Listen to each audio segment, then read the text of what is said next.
భక్తి టీవీ ప్రేక్షకులకు నమస్కారం.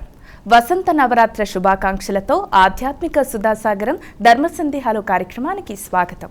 రామాయణం శ్రీరామచరితం, రామాయణం సీతమ్మ హృదయం, రామాయణం వాడని కుసుమం, రామాయణం వీడని అభయం, రామాయణం శుభ ఫలాల నొసకే కల్పవృక్షం. అందుకే యుగాలు గడిచిన రామాయణ కావ్యం భక్తజనుల హృదయాల్లో చెక్కు చెదరని స్థానాన్ని సంపాదించుకుంది. మరి ఇంతటి విశిష్టమైన రామాయణ పారాయణం చేస్తే కలిగే శుభాలు అనేకం. మరి ఈ నేపథ్యంలో రామాయణం గురించి, శ్రీరామనవమి గురించిన సందేహాలను ప్రేక్షకులు మనకు ఈమెయిల్స్ ద్వారా, ఉత్తరాల ద్వారా తెలియజేశారు. ఆ సందేహాలన్నింటినీ కూడా నివృత్తి చేయడానికి మనతో పాటు ఉన్నారు ప్రముఖ ఆధ్యాత్మికవేత్త మల్లాది వెంకట రామనాథ శర్మ గారు. మరి గురువుగారితో మాట్లాడి మరిన్ని విషయాలను తెలుసుకుందాం. నమస్కారం గురువుగారు.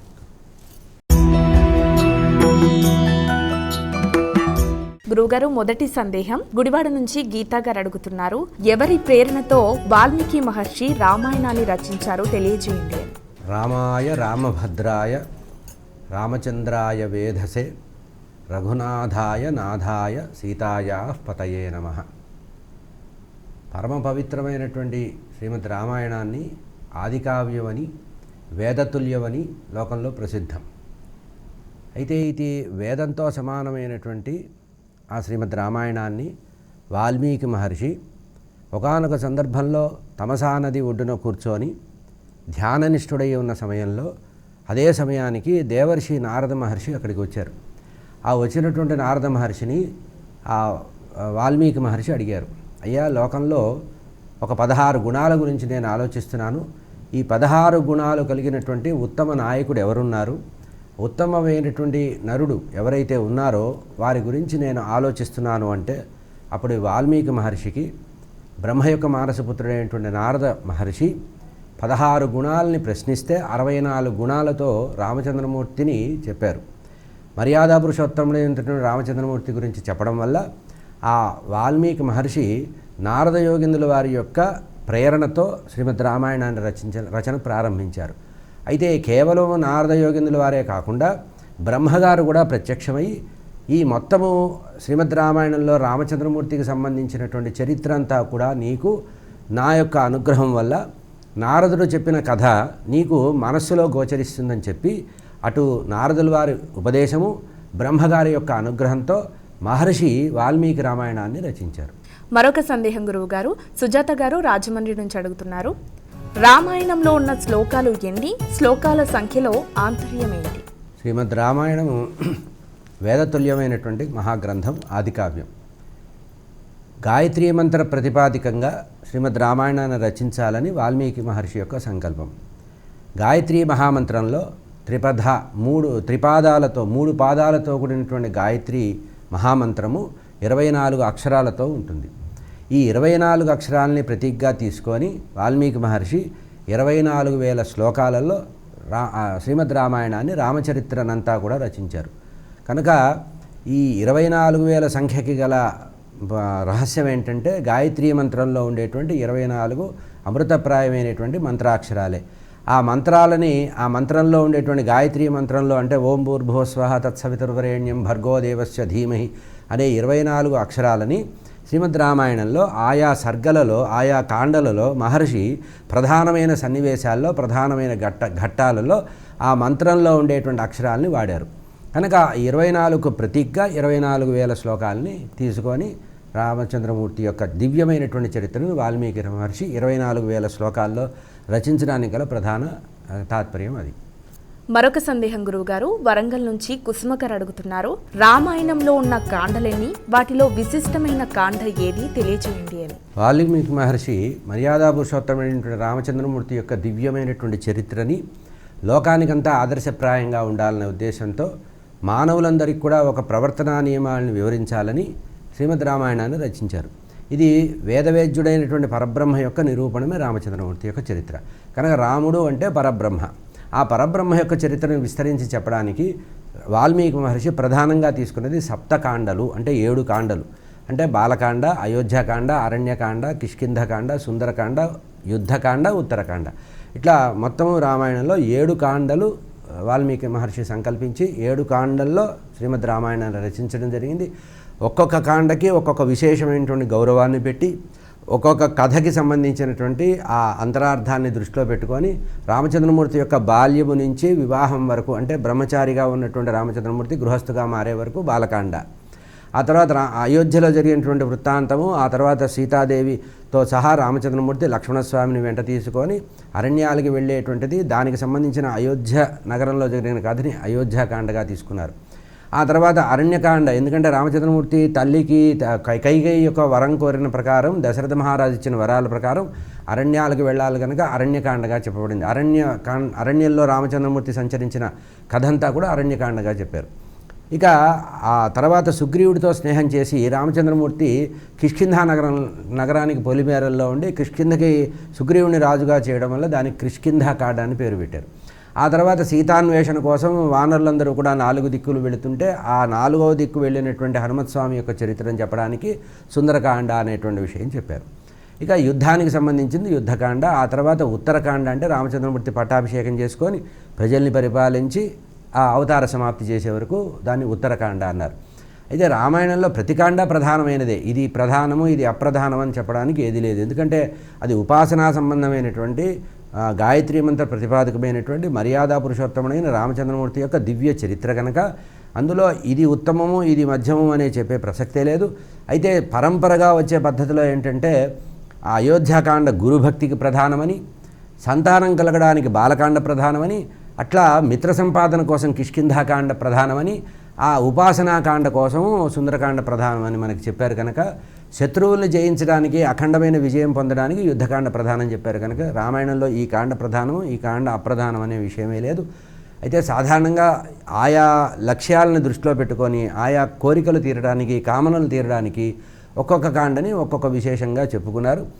మంత్రశాస్త్ర రహస్యాలుండి ఉపాసనకు సంబంధించిన విషయాలు ఉన్నాయి కనుక సుందరకాండ అందులో ప్రధానం అన్నారు. కానీ కేవలం ఒక్క సుందరకాండే రామాయణం అంటం లేదు కనుక ఇందులో ప్రధాన అప్రధానాలు లేవు. 7 కాండలు ప్రధానమైనవే. బాగా ప్రధానంగా ఆలోచిస్తే 6 కాండలు, అంటే బాలకాండ నుంచి యుద్ధకాండ వరకు శ్రీమద్ రామాయణంలో చాలా ప్రధానమైనటువంటి ఇతివృత్తంతో ఉన్నటువంటి కాండల కింద లెక్క. మరొక సందేహం గురువుగారు, హైదరాబాద్ నుంచి లక్ష్మీ గారు అడుగుతున్నారు. శ్రీమద్ రామాయణంలో సుందరకాండకు ఎందుకంత ప్రత్యేకత తెలియజేయండి. శ్రీమద్ రామాయణంలో మొత్తం 7 కాండలు ఉన్నాయి. 7 కాండల్లో కూడా ప్రధానంగా సీతాన్వేషణ అనేటువంటి ప్రధానంగా పెట్టుకొని రామచంద్రమూర్తి యొక్క పరిపూర్ణ అనుగ్రహం పొందడానికి రామభక్తుడైనటువంటి ఏకాంత భక్తుడైనటువంటి హనుమత్స్వామి యొక్క సంపూర్ణ విలాసం చెప్పారు కనుక సుందరకాండకి చాలా విశేషం అన్నారు. అంతేకాకుండా సౌందర్య ఉపాసన అనేది ఈ కాండలో మనం ప్రత్యేకంగా గమనించవచ్చు. అంటే రామచంద్రమూర్తి యొక్క అఖండమైనటువంటి అద్వితీయమైనటువంటి లీలామానుష విగ్రహుడున్న కదా పరమాత్మ, మాయామానుషమూర్తిగా రామచంద్రమూర్తిని మనం చెప్తాం కనుక ఆ మాయామానుష విగ్రహంలో ఉండేటువంటి రామచంద్రమూర్తి యొక్క అఖండ సౌందర్యాన్ని, ఆ సౌందర్యాన్నంతా వర్ణించిన కారణంగా సుందరకాండ చాలా ప్రధానమని లౌకికంగా చెప్పబడుతుంది. కొంతమంది వ్యాఖ్యాతలు ఏం చెప్పారంటే అసలు ఈ రామాయణం మొత్తంలో సుందరకాండ ప్రత్యేక గ్రంథం అని కూడా చెప్పారు. ఎందుకంటే దీని ఉపాసనా కాండ అన్నారు. అంటే సీతారాముల్ని ఉపాసించడం అనే ఏకైకమైనటువంటి లక్ష్యం పెట్టుకున్నటువంటి హనుమత్స్వామి కిష్కింధాకాండలో సుగ్రీవుడితో స్నేహం చేసే సందర్భంలో రామచంద్రమూర్తి యొక్క అనుగ్రహం పొందాడు.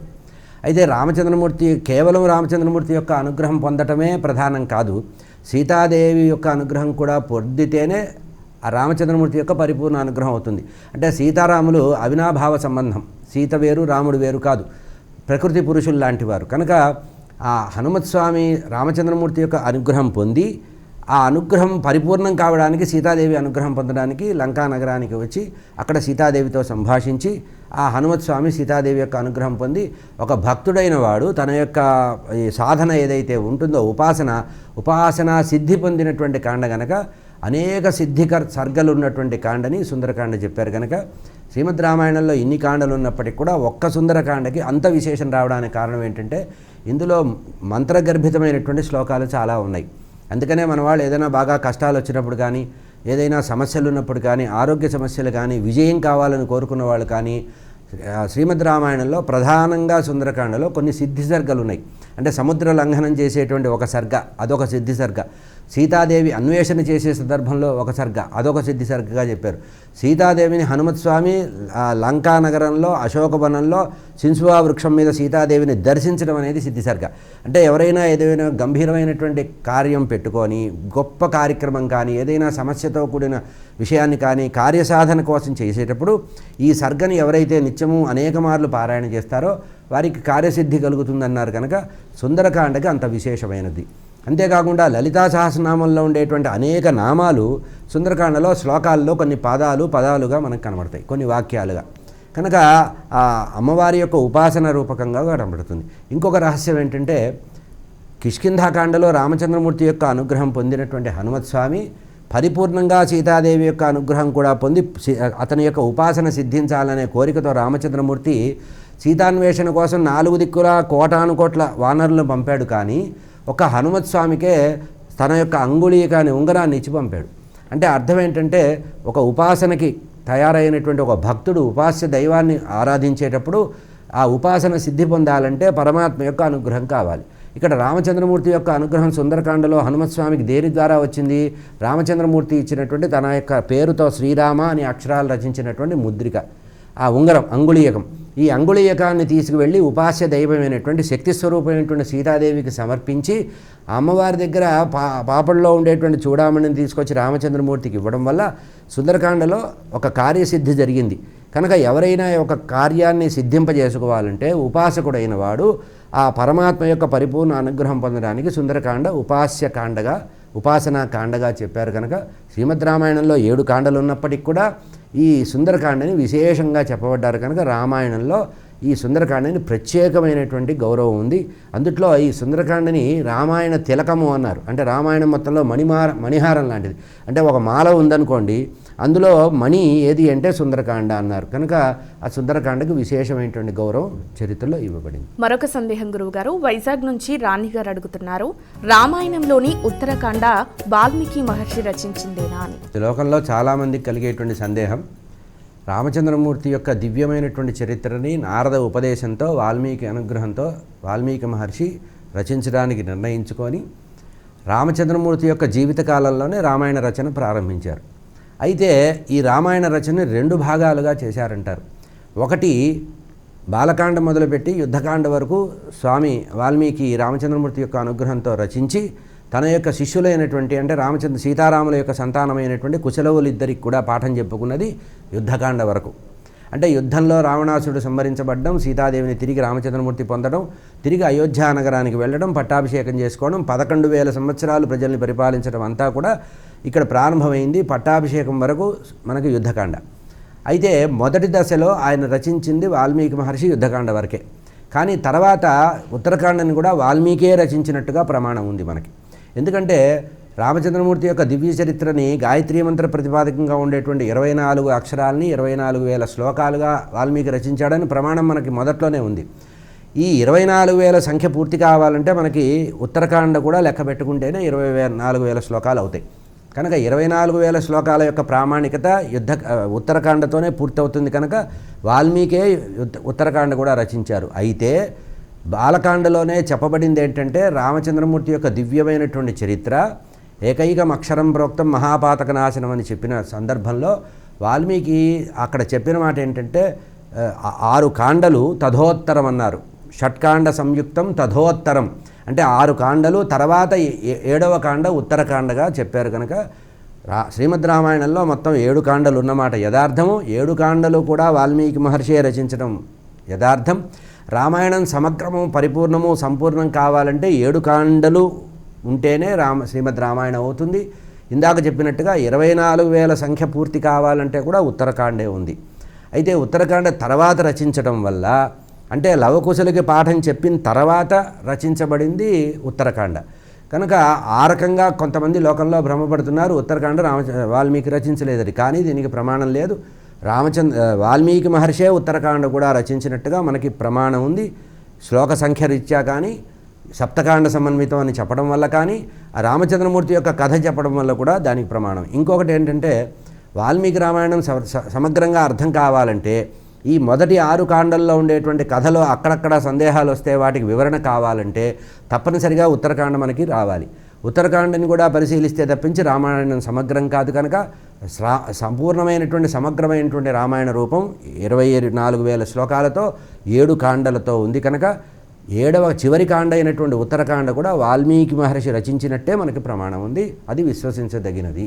మరొక సందేహం గురువు గారు, నల్గొండ నుంచి విజయ్ గారు అడుగుతున్నారు, రామాయణాన్ని పారాయణం చేసే విధానం ఏంటి అని.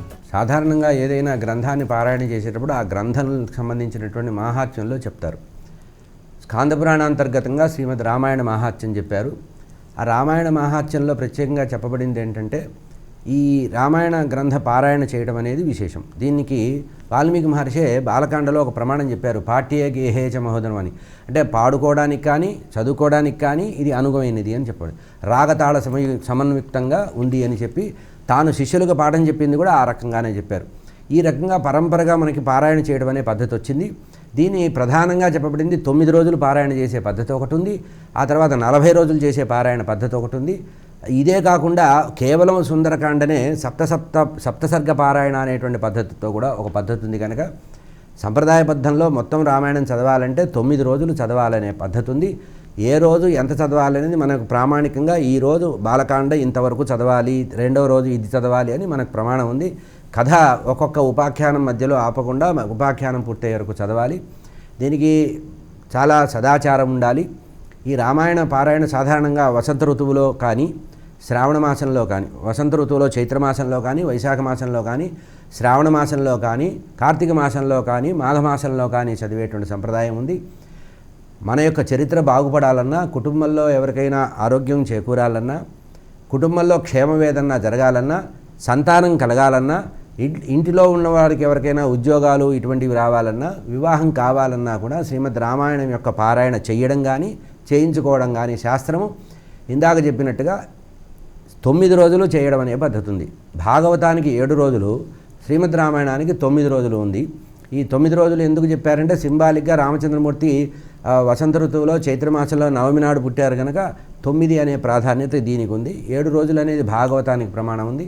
9 రోజులు కూడా శాస్త్ర గ్రంథంలో ఆ గ్రంథంలో చెప్పినటువంటి పద్ధతి ప్రకారం ఈరోజు ఇన్ని సర్గలు, ఇన్ని కాండలు, ఇన్ని శ్లోకాలు చదవాలనేటువంటి ప్రమాణం మనకి దాంట్లో స్పష్టంగా ఇచ్చారు కనుక ఆ పద్ధతి ప్రకారం చదవాలి. నిర్ణీతమైనటువంటి సమయంలో నిర్ణీత ప్రదేశంలో కూర్చొని సదాచారబద్ధులై వ్యాసపీఠను పెట్టుకొని గ్రంథ పూజ చేసి, గ్రంథ పూజ చేసిన తర్వాత గ్రంథ రూపంలో ఉండేటువంటి రామచంద్రమూర్తిని, సీతారాముల్ని అర్చించి, షోడశ ఉపచారాలతో అర్చించి, ఆ తర్వాత ప్రారంభ శ్లోకాలని కొన్ని ఉంటాయి.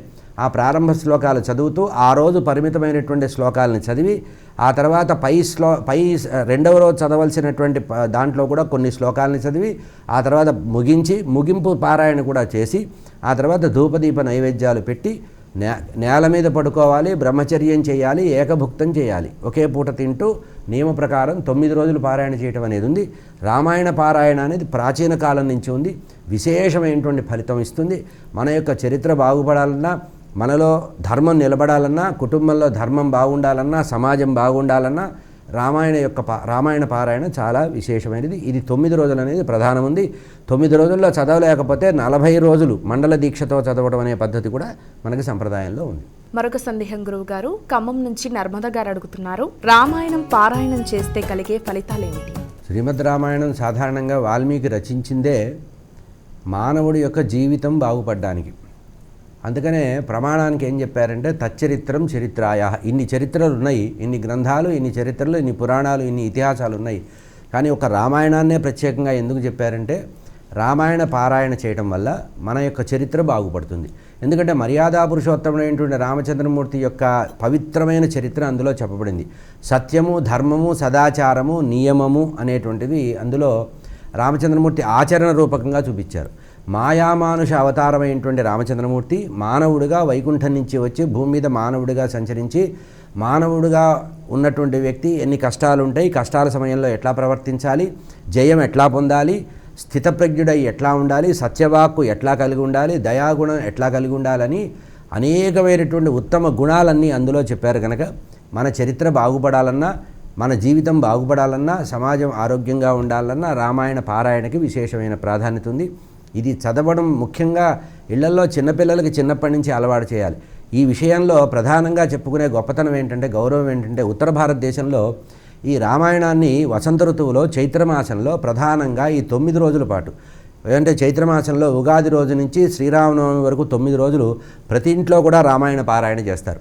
అయితే మనం ప్రసిద్ధంగా వాల్మీకి రామాయణాన్ని ఎట్లా పారాయణ చేస్తామో తులసిదాసు రచించినటువంటి రామచరిత మానసని పారాయణ చేస్తారు. కొన్ని ప్రదేశాల్లో ఆధ్యాత్మిక రామాయణాన్ని కూడా పారాయణ చేస్తారు. ఈ పారాయణలో ప్రధానంగా చెప్పబడింది ఏంటంటే మనకి గంభీరంగా ఉండేటువంటి ఏవైనా కోరికలు తీరడం లౌకికంగా కనబడే విషయం. అంతేకాకుండా చిత్తవృత్తి చాలా నిరోధం అవుతుంది, చిత్తం ఏకాగ్రం అవుతుంది, ధర్మం మీద, సత్యం మీద, సదాచారం మీద మనసు నిలబడుతుంది. రామచంద్రమూర్తి యొక్క ప్రవర్తన మన మీద ఇన్ఫ్లుయెన్స్ ఇస్తుంది. అంటే ఆ ప్రవర్తన, రామచంద్రమూర్తి యొక్క ప్రవర్తన ప్రభావం మన మీద పడుతుంది. అంటే ఆయన ఏ సమయంలో ఎట్లా ప్రవర్తించారు అనేది తెలుస్తుంది. మన జీవితానికి కూడా అదొక పెద్ద ఎన్సైక్లోపీడియా, విజ్ఞాన సర్వస్వంలాగా ఉపయోగపడుతుంది. అంటే మన జీవితంలో ఎప్పుడైనా సమస్యలు వచ్చినప్పుడు రామాయణంలో పరిష్కారాలు దొరుకుతాయని పండితులు చెప్తారు. అంటే ఏదైనా ఒక సమస్య ఉన్నప్పుడు ఆ సమస్య పరిష్కారం కావాలంటే రామాయణంలో ఆ ఘట్టం పారాయణ చేస్తే చాలన్నారు. దీనికే ప్రాచీన సంప్రదాయంలో సిద్ధి సర్గలు అన్నారు. ఉదాహరణకి మన పిల్లలు మన మాట వినలేదనుకోండి, మన సంతానము మన మాటలు వినకుండా వాళ్ళు క్రమశిక్షణ రాహిత్యంతో ఇష్టం వచ్చినట్టుగా అల్లరిగా తిరుగుతున్నారు. దానికి ప్రమాణం ఏం చెప్పారంటే, అయోధ్యాకాండలో ఉండేటువంటి మొదటి 2 సర్గలు, అంటే రామచంద్రమూర్తి యొక్క అతని యొక్క గుణగణాల్ని వర్ణించేటి పౌరజానపదులందరూ కూడా దశరథ మహారాజు ఏమనుకుంటాడంటే రామచంద్రమూర్తికి యవరాజ్య పట్టాభిషేకం చేయాలని నిర్ణయించాడు. మంత్రులతో, సామంతులతో, పురోహితులతో అందరికీ కూడా చెప్పాడు. చెప్పిన తర్వాత రామచంద్రమూర్తినే ఎందుకు చెయ్యాలి రాజు అనేటువంటి సంకల్పం ఎందుకు కలిగిందో కొంతవరకు దశరథుడు చెప్పాడు, కొంత విశ్వామిత్రుడు చెప్పాడు. ఆ తర్వాత ప్రజలు, మంత్రులందరూ కూడా చెప్పారు. రామచంద్రమూర్తి యొక్క గుణాలన్నీ వర్ణించారు. ఇట్లా రామచంద్రమూర్తి యొక్క మర్యాదా పురుషోత్తమైనటువంటి రామచంద్రమూర్తి యొక్క గుణాలన్నీ వర్ణించినటువంటి ఆ శ్లోకాలు చదివితే మన కుటుంబంలో పిల్లలు మన సక్రమ మార్గానికి వస్తారు. అంటే వాళ్ళ యొక్క ప్రవర్తన మారుతుంది. ఇక సుందరకాండలోకి వచ్చేటప్పటికి రామాయణ పారాయణ గురించి అడిగారు కనుక, సుందరకాండలో కొన్ని సర్గలు పారాయణ చేస్తే దానికి బంధ విముక్తికి సంబంధించి కొన్ని సర్గలు చెప్పబడ్డాయి. అంటే హనుమత్ స్వామి ఆ లంకానగరంలోకి వెళ్ళిన తర్వాత అశోకవనాన్నంతా భంజన చేసి సీతా సందర్శనం చేసిన తర్వాత రావణాసుడిని ఒకసారి చూడాలి అని నిర్ణయించుకొని ఆ రావణాసుడి దగ్గరికి వెళితే వీరు ఇంద్రజిత్తు బ్రహ్మాస్త్రంతో బంధిస్తే ఆ బంధాలను తెంచుకొని ఆ రావణాసుడితో మాట్లాడి ధర్మం మాట్లాడొచ్చారు.